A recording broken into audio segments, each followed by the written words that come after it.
Coming up tonight on SLU News 22. Hospital under attack. Hurricane Joaquin.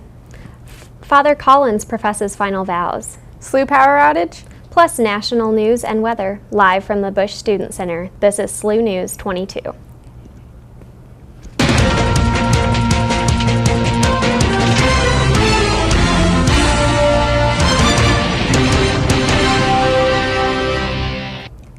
Good evening, I'm Emily Borah. And I'm Heather Padilla. Thank you for joining us this evening. Last week, Taliban resurgent forces took the city of Kanduz in Afghanistan. Yesterday, a hospital run by Doctors Without Borders was the victim of an airstrike. 22 people perished in the bombing. The organization, Doctors Without Borders, is an international charity that is operating in areas in need of medical professionals. Doctors Without Borders has withdrawn their staff. U.S. forces ordered the airstrike at the request of Afghanistan, who claimed that Taliban was in the area. The Pentagon, United Nations, and Doctors Without Borders are investigating. ISIS has destroyed a 2,000-year-old arch in the Syrian city of Palmyra. While the Arch of Triumph has no religious significance, the loss is still crushing. The arch once linked the Roman Empire to Persia in the east. Professor Mamoun Abdul Karim, the country's director of antiquities, has confirmed eyewitness accounts of militants digging holes to place explosives. The group's destruction of the sites is believed to be a source of income for ISIS. Chief Meteorologist Bobby Stilwell is in the Weather Center with our first forecast. Bobby, how's it looking out there? It's looking really interesting right now. It's beautiful conditions out there right now. Upper 60s to low 70s all across the area right now. Waterloo is at 70, Belleville's out at 72, Highlands out at 73, and on the Illinois side, it's all beautiful. It's mostly sunny skies. However, on the Missouri side, temperatures are a little bit cooler.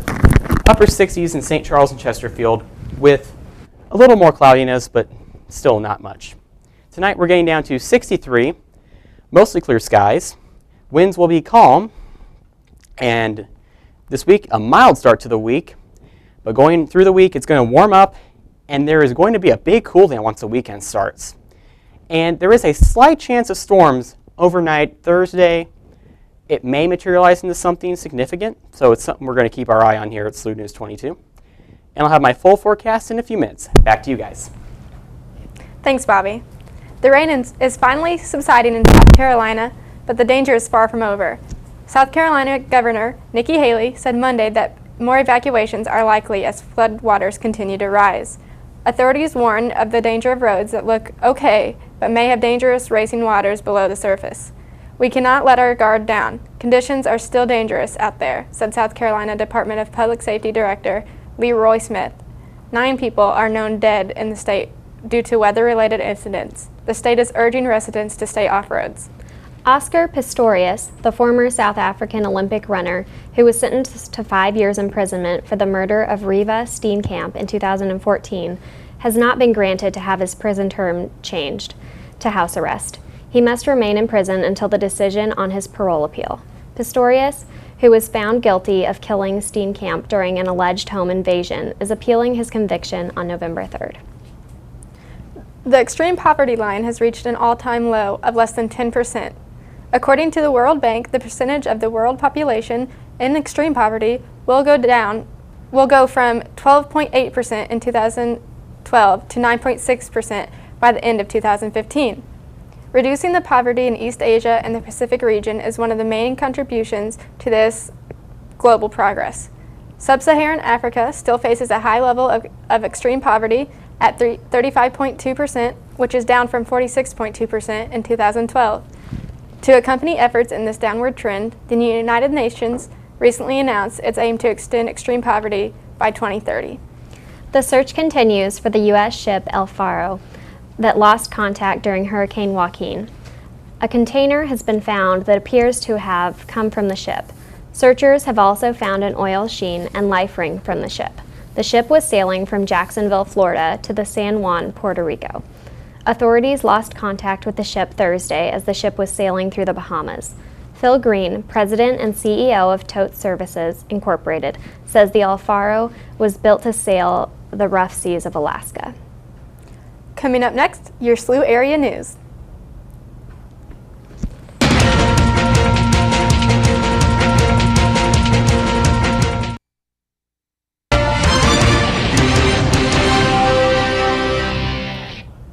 St. Louis University will begin construction on another new residence hall.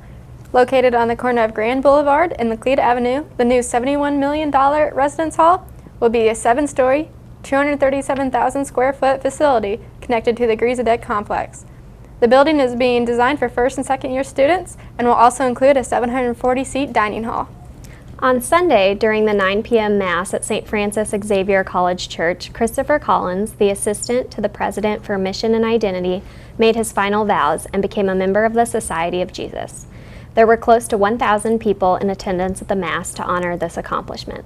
During his homily, Father Collins spoke about his own journey in his vocation and how he's discovered God's love even though he thought himself unworthy. A reception hosted by the Department of Campus Ministry was held after Mass in honor of Father Christopher Collins. This Friday, members of Habitat for Humanity set up their temporary community on Tegler Field called Cardboard City. Let's take a look as Monica Ryan speaks with some members. Cardboard City reminds me of my experience with Habitat when we were building the home, and the home for me was just really a starting point to allow me to pursue my other dreams and aspirations. It means a lot. It means we are recognizing a lot of homeless people out here. So this is an education and advocacy event, but just in general, this whole event is a homelessness simulation. Well, I'm the president of the club, and so I kind of have more of a managerial role, so I kind of delegate tasks to my 10-person e-board, and then they kind of do the task, and I kind of help oversee it all. I think the fact that homelessness is kind of an underappreciated problem, or at least an undervalued issue. Everyone has a specific job, and when they all do it, it comes together in a beautiful cardboard city like this year. I was mainly in charge of bringing the speakers to campus, arranging for anything that they needed, and making sure that they were well taken care of. A lot of people go home to a nice bed and to well-cooked meals, but they don't really think about what it's like to not have that in their life. Thanks, Monica. SLU-TV field correspondent Bobby Stilwell investigated SLU students after the power outage that canceled class on Tuesday. Let's watch as SLU-TV investigates the power outage. A power outage at SLU led to all classes on the North Campus being canceled this past Wednesday. We're going to go see how people spent their unexpected day off. So how did you spend your day off yesterday? Netflix and binge. Mostly studying and just hanging out with friends. I was studying all day trying to catch up with homework, so day somewat well spent. How did you spend your day off yesterday? Well, I just did some homework. It was a typical day for me, so kind of enjoyed the outside. I went for a run. I actually went to Casa de Salud in the Met Campus SLU because I'm volunteering there and it was my first day. Made the most of it, went behind the couple's house, enjoyed the weather, just kind of relaxed. Slept a lot, got some homework done, I don't know, hung out with friends, didn't do much. It was nice though. So have you heard the rumor about the raccoon causing the power outage yesterday? I absolutely have. And what do you think about the rumor? I think it's true, and I think that raccoon gave its life for the good of SLU. That was pretty funny. I heard his name is Sparky. It's not a rumor, man. It's Sparky. This is my boy Sparky. I like the power outage, but I don't like that a raccoon had to die. He's a hero, and we all appreciate him. I just think Sparky was a martyr and a true SLU Billiken. Thanks, Bobby. This Tuesday, October 6th at 5:30 p.m., Learning Community Ed Talks are being held in the Busch Student Center Wool Ballrooms. The talks will be presented by 5 Learning Community faculty members and are open to the entire SLU community. The talks will cover topics focused on research, science, culture, and entrepreneurship. Some of the talks that will be given include, quote, what motivates your service, end quote, quote, how to be a Billiken, end quote, and, quote, cancer as a public health issue, end quote. These talks aim to provide students, faculty, and staff with an interest and curiosity to engage in conversations outside of their own. School is canceled for the second consecutive day in East St. Louis school districts as the teachers' strike continues into Monday. The teachers have been without a pay raise for the past 3 years and without a contract for a year, union representatives are saying. Teachers are arguing for better pay and more job security. The district superintendent argues that the economic climate in Illinois is preventing many pay increases. Students are upset about the disagreement, as this has led to the cancellation of many activities, such as the upcoming football game. Some parents are upset because their children are losing out on the most in this ordeal. Community centers in the area have planned extra activities to productively occupy the students during the school day. The St. Louis Fire Department is installing smoke detectors for free to homes that do not have them already. According to the Red Cross, 7 people die in household fires every day. The fire department is offering the service to St. Louis residents, along with 21 surrounding Missouri and Illinois counties who cannot afford them. For more information about the service, call 314-516-2797. Early Sunday morning, Teresa Klein, a 44-year-old woman, died due to a car accident. According to police, Klein was driving west in the eastbound lanes of Interstate 44 at Pine Street near the Arch grounds, where Klein struck another vehicle head-on. Klein was taken to the hospital, where she later died. The 2 people in the other vehicle were injured, but police stated their injuries were not life-threatening. The 2015 Soulard Oktoberfest will take place this weekend, October 9th, 10th, and 11th. With 3 stages for live music, attendees will experience German music, St. Louis locals, and of course, Mr. Oktoberfest. The event will take place on 7th Street, across from Soulard Market. General admission tickets can be purchased at the door, and VIP packages can be purchased in advance online at soulardoktoberfest.com. The Go St. Louis Halloween race will be held this Sunday, October 11th, starting at Soldiers Memorial Plaza in downtown St. Louis. The race includes a half marathon, 10K, 5K, and a 1-mile fun run. The event attracts many of the region's elite runners, along with thousands of walkers and runners of all ages who dress in costume and compete for fun.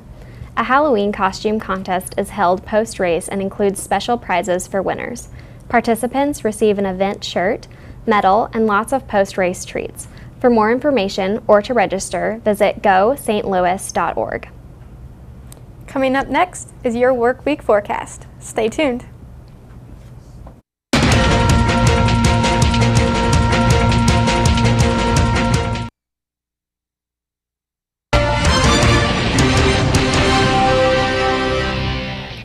Welcome back.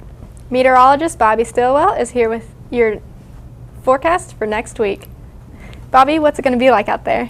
Well, the week ahead is looking to be very interesting. We're going to have a nice warm-up going into the weekend. It's going to cool back down to where we were last week, and it's really looking interesting. A typical St. Louis fall that has temperatures that do whatever they want to do.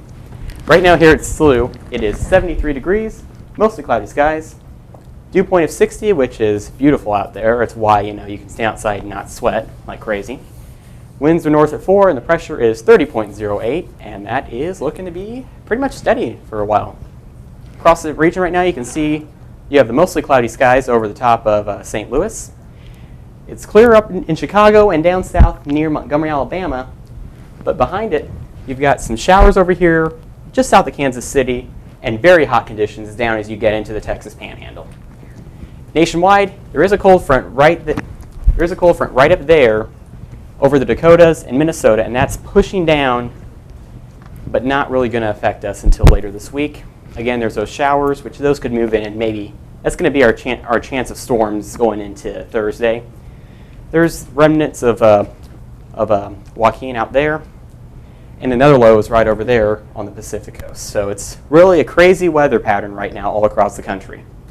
Tonight, we are going to be getting down to 63 degrees. Skies will stay mostly clear. Winds should be calm. Tomorrow, we are going to be getting back up to 74 degrees. Skies will stay mostly clear. Winds will stay calm. They could blow a little bit, but I think it's going to be calm for the most part. And look at the 5-day now. You can see we warm up Thursday, and we just barely stay shy of the 80s. So you could get into the 80s if the dew point gets high enough. It could feel like 80 out there. Overnight Thursday, there is a slight chance of rain, and it could actually materialize into something significant. So it could be interesting. It's going to be an interesting night Thursday night to be watching the weather. And Saturday, we're going to drop down to 66 with temperatures dropping into the upper 40s overnight. So it's really It's really looking like a cold weekend, so you might want to keep your heat on this weekend if you have some control over it. Seems pretty chilly out there. Thanks, Bobby. Up next, a look into the world of sports and entertainment.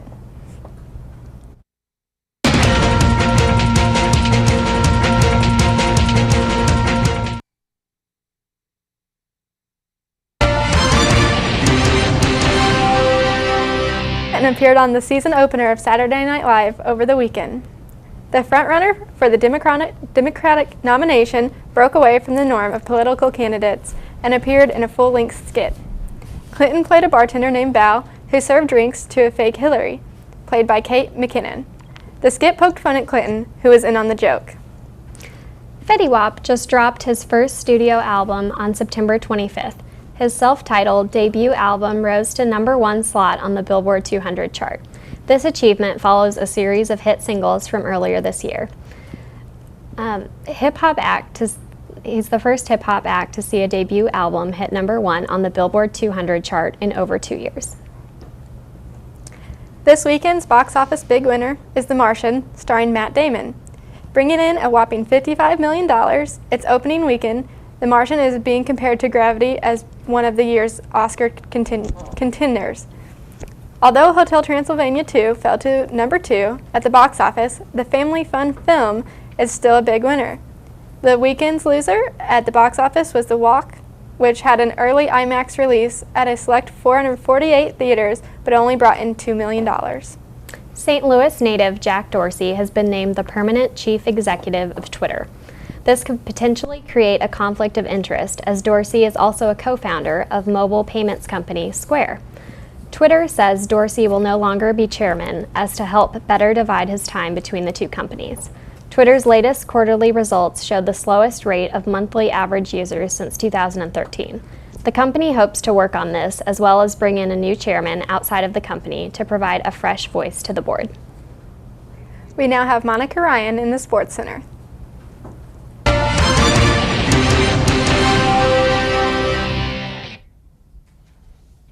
SLU women's volleyball kept their winning streak alive at home this weekend. Friday, they played the University of Rhode Island to win in 5 sets, and Sunday they swept Fordham, winning in 3 sets. This weekend put the Billikens' winning streak at 13. Danielle Rogalski, a junior for the Billikens, recorded her 10th double-double of the season, in 13 kills and 10 digs. Men's soccer tied in Atlantic 10 play this weekend against the University of Rhode Island. In the 50th minute, Fajek Hadjirovic scored to put the Billikens up 1-0. Then in the 70th minute, Rhode Island answered back with a goal. Scoring stopped for the remainder of regular play, and then with the 20-minute golden goal overtime, it also remained scoreless. Women's soccer traveled to the University of Rhode Island this weekend to open up Atlantic 10 play. Freshman Maddie Picorni scored unassisted for the Billikens in the 31st minute. Then Rhode Island scored on a penalty kick in the 47th minute to tie it up. With 3 minutes to play in the first 10-minute half of golden goal overtime, Kirsten Clemens scored to clinch the win for the Billikens. Back to you in the studio.